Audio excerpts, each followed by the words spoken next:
Hello students, welcome to this session. I am Amit Gill, clinical microbiologist and हमने पीछे session में पढ़ा था सेल्स के बारे में, that cell is the basic functional unit of life. अब हम नेक्स्ट पढ़ेंगे टिश्यूज के ऊपर। So coming over to epithelial tissue. तो स्टूडेंट्स, टिश्यू के सेशन के ऊपर जब हम आएंगे तो पहले हम देखेंगे सेल के ऊपर। हमने पिछले सेशन में देखा था कि cell is a basic structural and functional unit of living body of और आवर लाइफ। सो जो सेल है, एक सेल जो कई सेल मिलकर बनाते हैं एक tissue, group of cells forming tissue.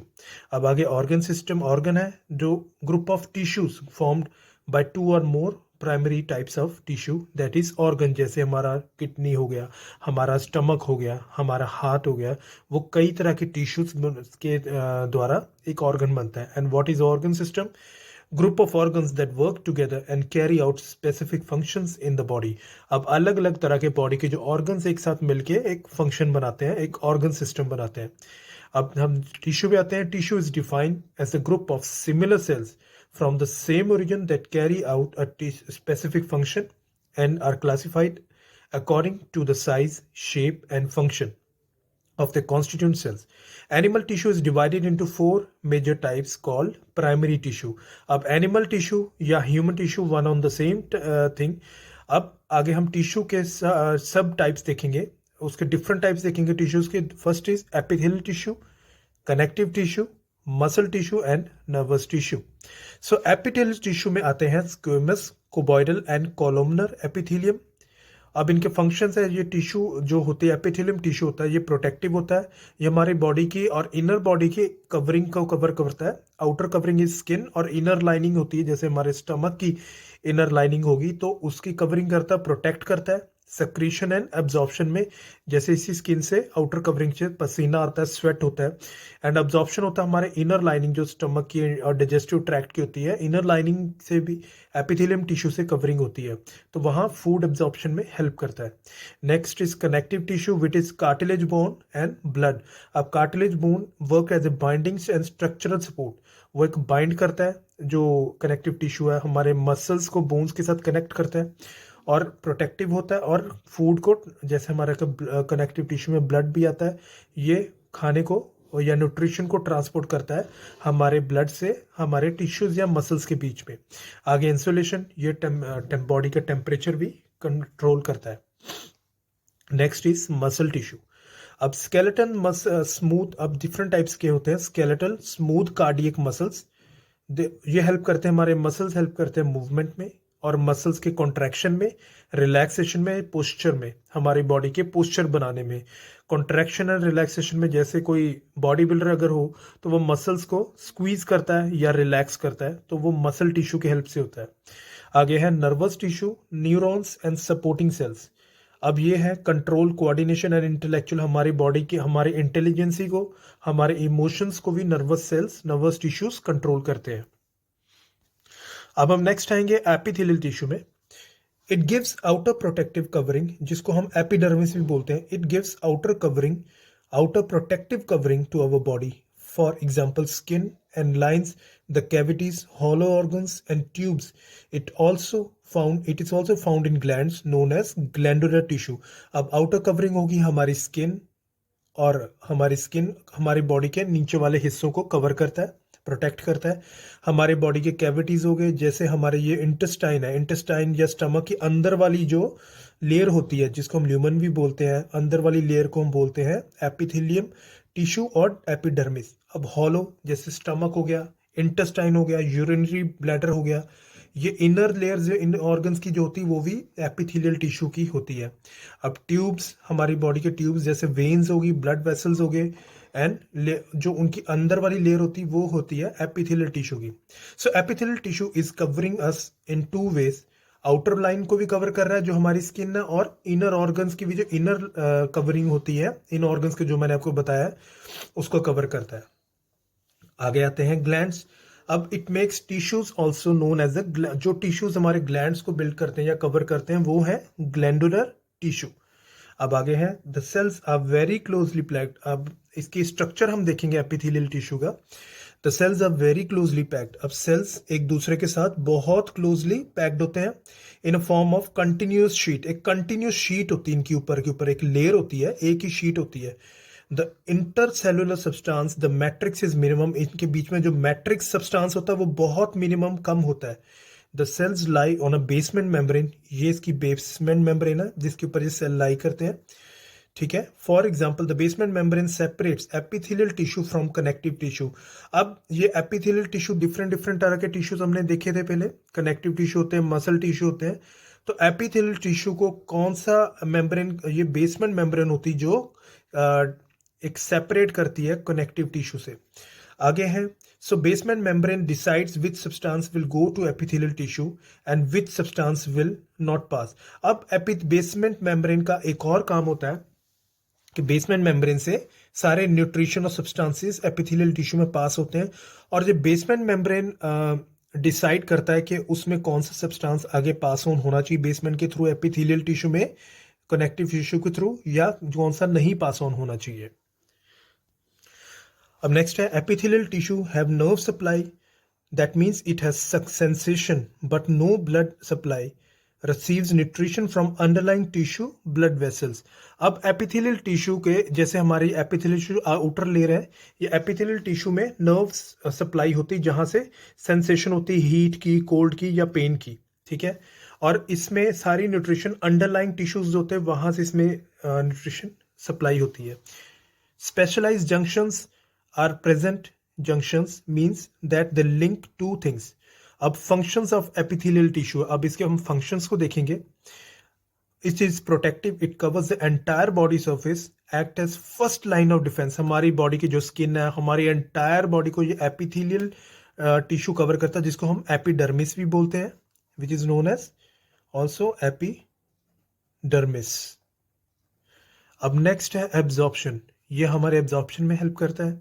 Epithelial lining of digestive tract of absorbs nutrients and water. For example, hollow tracts, example digestive tract, all water, glucose and carbs।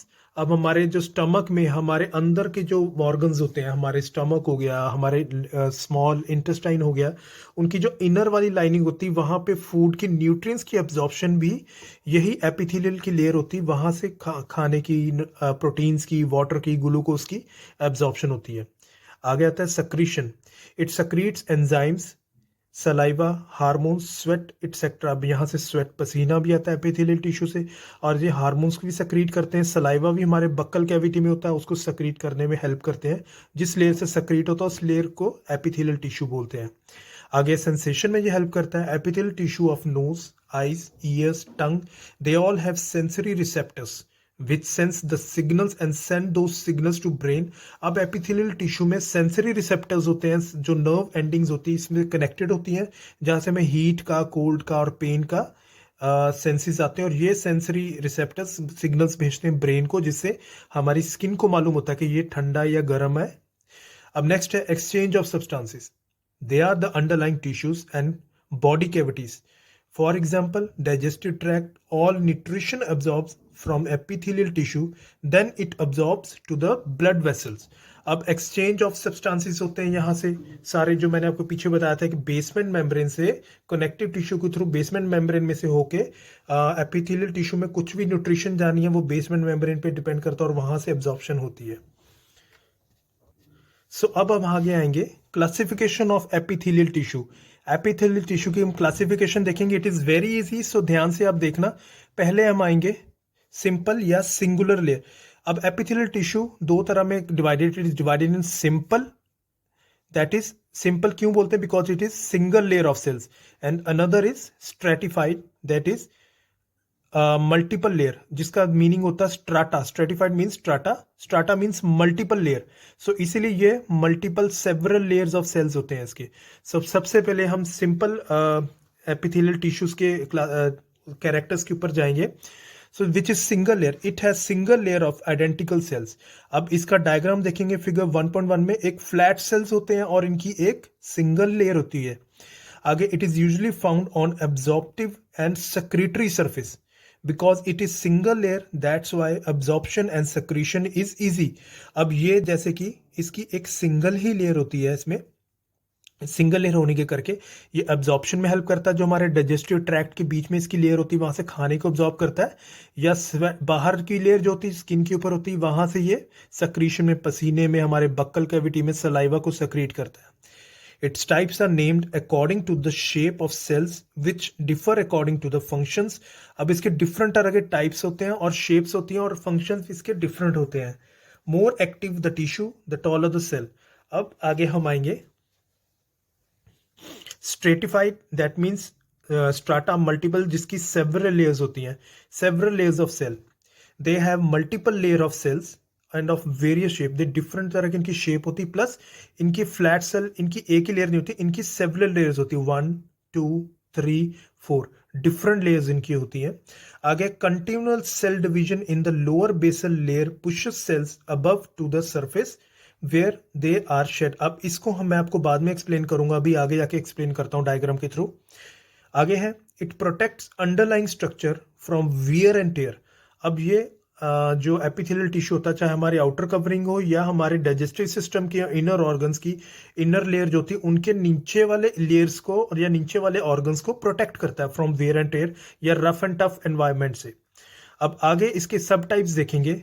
आगे simple layer के जो epithelial cell होता है, first is simple squamous epithelial tissue. अब simple squamous epithelial tissue की ये diagram है figure 1.1, जिसे हम बोलते हैं ये flat squamous epithelial single layer होता है, ये फ्लैट होते हैं और लंबाई में ज्यादा होते हैं और स्लिम ज्यादा होते हैं, पतलापन इनमें ज्यादा होता है, और जो फैले होते हैं और इनकी सिंगल लेयर होती है, पतली लेयर होती है, और इसको बोलेंगे सिंपल स्क्वेमस एपिथेलियल टिश्यू। अब नेक्स्ट आएगा इसी का ही सिंपल क्यूबॉइडल एपिथेलियल टिश्यू, इसे हम बोलेंगे सिंपल क्यूबॉइडल एपिथेलियल टिश्यू, और इसकी क्यूब टाइप शेप होती है, स्क्वायर शेप होती है, और ये भी सिंगल लेयर होता है। अब नेक्स्ट आएगा simple columnar epithelial tissue, this is simple columnar epithelial tissue. अब इसकी शेप होती है कॉलम टाइप शेप होती है, ये रही, this is column shape, figure 1.3, this is figure 1.3, और ये इसकी कॉलम शेप होती है, लॉन्ग शेप होती है। Its nucleus is basement and a long columnar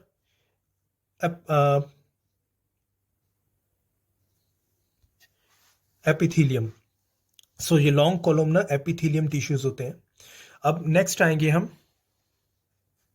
stratified, जो मल्टी लेयर्ड एपिथेलियम सेल्स होते हैं।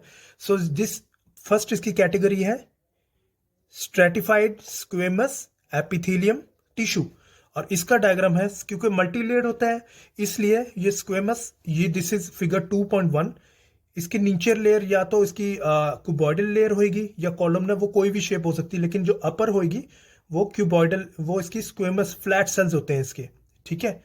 तो और इसके नीचे बाकी और 3-4 लेयर्स होती हैं, ठीक है। Squamous this which is known as stratified squamous epithelium multi layered, ठीक है। अब नेक्स्ट आएगा stratified cuboidal epithelium tissue, stratified cuboidal epithelium tissue. अब इसका डायग्राम में हम देखेंगे फिगर, इसमें इसकी मल्टी लेयर होता है, जो उसकी अपर लेयर होएगी वो क्यूब स्क्वायर शेप होएगी, बाकी नीचे और इसकी अलग अलग लेयर्स होती हैं। अब जो है continual cell division in the lower blood basal layer pushes cells above to the surface where they are shed. अब जो अब ऊपर की जैसे जैसे सेल मैच्योर होता है तो अपर जो सेल्स होते हैं वो शेड होते जाते हैं, और नीचे वाले सेल पुश करते हैं कि न्यू सेल्स और ग्रो हो, और न्यू सेल्स, नीचे वाले न्यू फ्रेश सेल्स आगे आते हैं और वो अपर लेयर बनते जाते हैं। अब next is stratified columnar epithelial tissue. अब इसमें जो कॉलमनर है, इसकी अपर लेयर तो होती है कॉलमनर, नीचे चाहे क्यूबॉइडल हो या एपिथेलियल स्क्वेमस शेप हो या क्यूबॉइडल शेप हो, लेकिन अपर शेप इसकी कॉलमनर शेप होती है, और ये भी स्ट्रेटिफाइड मींस मल्टी लेयर्ड होता है ये भी। सो ये क्लासिफिकेशन थी एपिथेलियल टिश्यू की। अब नेक्स्ट स्टूडेंट्स आएंगे हम क्लासिफिकेशन ऑफ एपिथेलियल टिश्यू में। पहला हम आएंगे सिंपल स्क्वेमस एपिथेलियल। हमने पीछे डायग्राम में हमने पढ़ा था टेबल में, it is a single layer of flat cells, it is a single layer of flat cells, they are thin, they are thin because they are single layer, which are more wide, ये wide ज्यादा होते हैं, and length is less. They lie on the basement membrane, this is the basement membrane, और single layer है बस, और basement membrane के ऊपर लाई करते हैं। और इनका फंक्शन है actively involve in the transport bye diffusion. Diffusion means कि हायर कंसंट्रेशन से लोअर कंसंट्रेशन में जो भी सब्सटेंसेस होते हैं उनको ट्रांसपोर्ट करने में हेल्प करते हैं, ठीक है। They are present in the lining. अब इनका ये epithelial simple squamous epithelial cells कहाँ पे प्रेजेंट होते हैं? They are present in the lining of heart, endo which is known as endocardium, inside lining of heart, lining of blood vessels, lymph vessels, lining of alveoli and collecting ducts of nephron। जो inner layers होती हैं organs की, जो जो ये समझो ये एक ऑर्गन है बॉडी के अंदर का, जो अंदर की लेयर होती है वो layer is made up of simple squamous epithelium. आगे है सिंपल कुबॉइडल एपिथेलियम। स्क्वायर और cube like cells, single layer.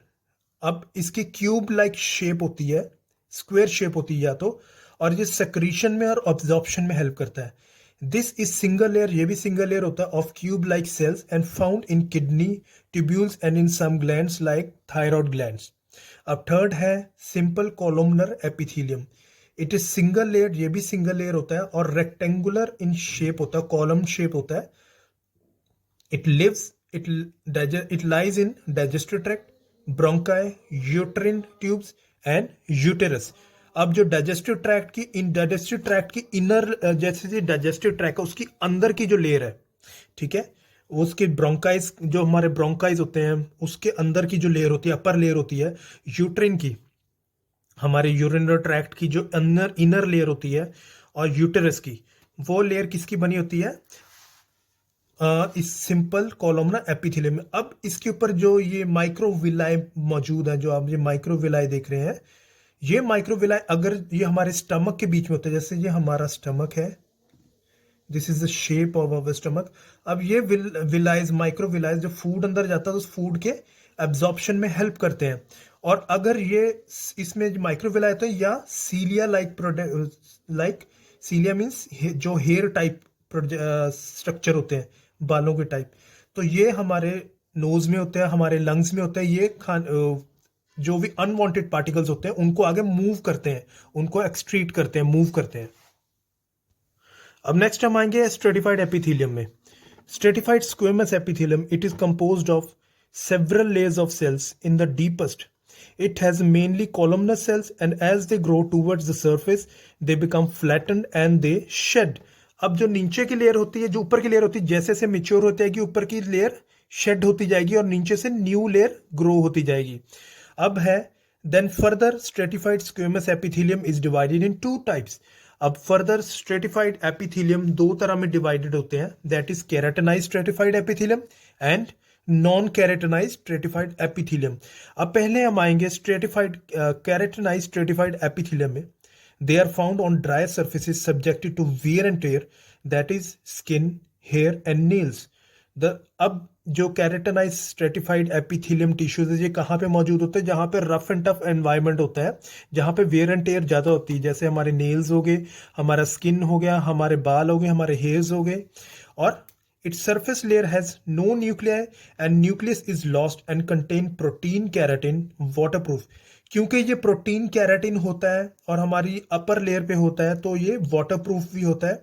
और इसकी जो अपर लेयर होती है, अपर लेयर के सेल में न्यूक्लियस मौजूद नहीं होता, इसे इट हैज नो न्यूक्लियस। अब आगे आएंगे non keratinized stratified epithelium. It protects moist surface subjected to wear and tear and prevent them from drying, that is conjunctiva, lining of mouth, pharynx, esophagus and vagina। अब जो हमारे ये body की जो organs होते हैं, नॉन कैरेटिनाइज मीन्स जो dry, जो मॉइस्ट सर्फेसेस होते हैं, हमारे मुंह का बक्कल कैविटी होती है, हमारे मुंह के अंदर जो मुंह के अंदर सलाइवा है वहां को उस जगह प्रोटेक्ट करता है, हमारे फेरिंग्स को, गले को, ईसोफेगस ट्यूब को जहाँ से खाना पास ऑन होता है, वजाइना को, एंड हमारे मुंह के अंदर हमारे आई के कंजक्टिवा को ड्राई होने से बचाता है, वेयर एंड टीयर से बचाता है। नेक्स्ट हम आएंगे स्ट्रेटिफाइड क्यूबॉइडल एपिथेलियम। अब स्ट्रेटिफाइड क्यूबॉइडल एपिथेलियम